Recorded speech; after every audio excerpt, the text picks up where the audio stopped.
Hello viewers, নমস্কার। Welcome back to my YouTube channel. আজকে আমি খুবই মজাদার একটি রেসিপি আপনাদের সাথে শেয়ার করব। আজকে আমি রান্না করব সবজি দিয়ে বুটের ডাল। রুটি, লুচি কিংবা পরোটার সাথে কিন্তু এটা খেতে ভীষণই ভালো লাগে। তো চলুন দেখে নেওয়া যাক বুটের ডাল দিয়ে সবজির এই রেসিপিটি। এখানে আমি 1 কাপ বুটের ডাল নিয়েছি। এবারে আমি ডালগুলো পানি দিয়ে খুব ভালোভাবে ধুয়ে নেব। ডালগুলো খুব ভালোভাবে ধুয়ে নেওয়ার পরে আমি পানি দিয়ে ডালগুলো ভিজিয়ে রাখবো সারা রাতের জন্য। তো সারা রাত আমি ভিজিয়ে রেখেছি। দেখুন ডালগুলো কতটা ফুলে উঠেছে। এরপরে এই ডালগুলো আর একবার ধুয়ে পানিটা ফেলে দেব। এরপরে চুলায় আমি পর্যাপ্ত পরিমাণ পানি দিয়ে ডালটা সিদ্ধ হওয়ার জন্য বসিয়ে দিলাম। তো যখন এভাবে ফেনা উঠে আসবে উপরে, এই ফেনাগুলো অবশ্যই হাতা দিয়ে তুলে ফেলতে হবে। তো ফেনাগুলো আমি তুলে ফেলে দিলাম। এরপরে দিয়ে দিলাম লবণ। তো লবণ দিয়ে আমি ডালটাকে খুব ভালোভাবে সিদ্ধ করে নেব। তো ডালগুলো খুব ভালোভাবে সিদ্ধ করা হয়ে গিয়েছে। আমি আপনাদের দেখিয়ে দিচ্ছি যে এটা কত সুন্দরভাবে সিদ্ধ হয়ে গেছে। দেখুন, চাপ দিলে কিন্তু ডালগুলো একদম ভেঙে যাচ্ছে, কিন্তু ডালগুলো একদম গোটা আছে। তো এরপরে ডালের পানিটা আমি ছেঁকে রেখে দেব। ডাল রান্না করার জন্য যে সবজিগুলো নিয়েছি, মিষ্টি কুমড়া কিউব করে কেটে নিয়েছি, আলু কিউব করে কেটে নিয়েছি এবং পেঁপে নিয়েছি। এখানে কিছু ফ্রোজেন করা সবজি, গাজর এবং মটরশুঁটি নিয়েছি।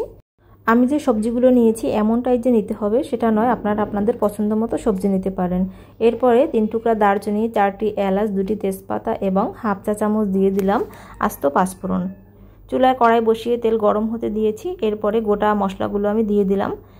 2 মিনিটের মতো নেড়েচেড়ে ভেজে নিলাম। এরপরে দিয়ে দিলাম পেঁয়াজ কুচি 2টি বড় সাইজের। তো পেঁয়াজ কুচি 2টি দিয়ে খুব ভালোভাবে নেড়েচেড়ে কিছু সময় ভেজে নিতে হবে, যতক্ষণ না এটা নরম হয়ে আসে। পেঁয়াজ কুচি নরম হয়ে এর ভিতরে দিয়ে দিলাম 1 চা চামচ আদা বাটা, 1 চা চামচ রসুন বাটা এবং 1 চা চামচ জিরা বাটা।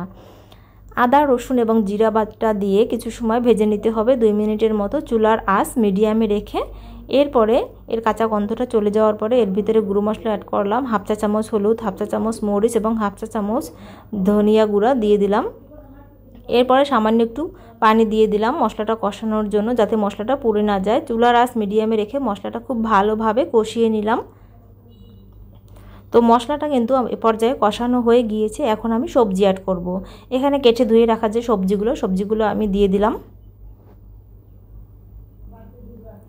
এরপরে দিয়ে দিলাম ফ্রোজেন করা যে সবজি সেটাও। তো এরপরে এই মশলার সাথে সবজিগুলো খুব সুন্দরভাবে কষিয়ে নিতে হবে। যেহেতু ডালটা সিদ্ধ করা আছে, তো এই সবজিটা কিন্তু কষানোর সময় অবশ্যই 60 থেকে 70% মতো সিদ্ধ করে নিতে হবে। স্বাদ মতো লবণ দিয়ে দিলাম। ডালে যেহেতু লবণ দেওয়া আছে সেই বুঝে আপনারা লবণটা দিয়ে দিবেন। তো মশলাটার সাথে সবজিটা খুব ভালোভাবে নেড়েচেড়ে মিশিয়ে নিলাম। এই পর্যায়ে একটা ঢাকা দিয়ে রেখে দেব 3 থেকে 4 মিনিটের জন্য, চুলার আঁচ মিডিয়াম টু লোয়ের মাঝামাঝি রেখে। এরপরে ঢাকা খুলে আবারও নেড়ে দিতে হবে। এ পর্যায়ে কিন্তু সবজিগুলো অনেকটাই সিদ্ধ হয়ে গিয়েছে। 60%-এর মতো সিদ্ধ হওয়ার পরে কিন্তু এ পর্যায়ে আমি সিদ্ধ করে রাখা যে ডালগুলো দিয়ে দিলাম সবজির সাথে। এরপরে ডাল এবং সবজি নেড়েচেড়ে খুব ভালোভাবে কষিয়ে নিতে হবে। তো 2 মিনিটের মতো আমি কষিয়ে নিয়েছি চুলার আঁচ মিডিয়ামে রেখে। এ পর্যায়ে আমি ডালের যে পানিটা ছিল, যেটা সেকে রেখেছিলাম, ওটা দিয়ে দিলাম। এরপরে পরিমাণ মতো আরও কিছুটা গরম পানি দিয়ে দিলাম। হাতা দিয়ে নেড়েচেড়ে খুব ভালোভাবে মিশিয়ে দিলাম। এরপরে দিয়ে দিলাম সামান্য একটু চিনি, দিয়ে দিলাম কাঁচামরিচ।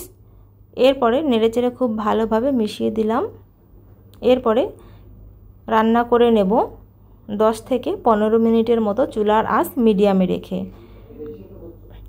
তো 15 মিনিট আমি রান্না করে নিয়েছি। এ পর্যায়ে কিন্তু সবজিটা প্রায় হয়ে গিয়েছে রান্না।